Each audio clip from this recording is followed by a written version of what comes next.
ठरलं तर मगच्या आजच्या भागामध्ये आपण बघणार आहोत, नागराज तयार होऊन म्हणतो की मी बाहेर चाललोय असं म्हणून तिथून निघून जातो.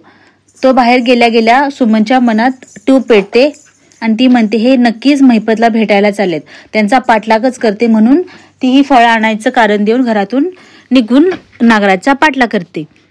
पाठलाग करत करत नागराज ज्या बंगल्यामध्ये जातो त्या बंगल्यापर्यंत ती येऊन थांबते, पण तिला माहीत नसतं की तो बंगला नेमका कोणाचा आहे. तिला काहीच कळत नाही, आजूबाजूलाही कोण नसतं.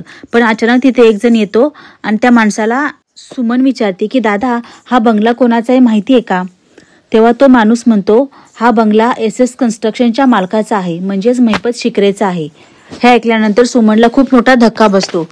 ती स्वतःशीच विचार करू लागते, म्हणजे यांची आणि महिपतची खूप घट्ट मैत्री आहे. हा माझा जो संशय होता तो खरा ठरला.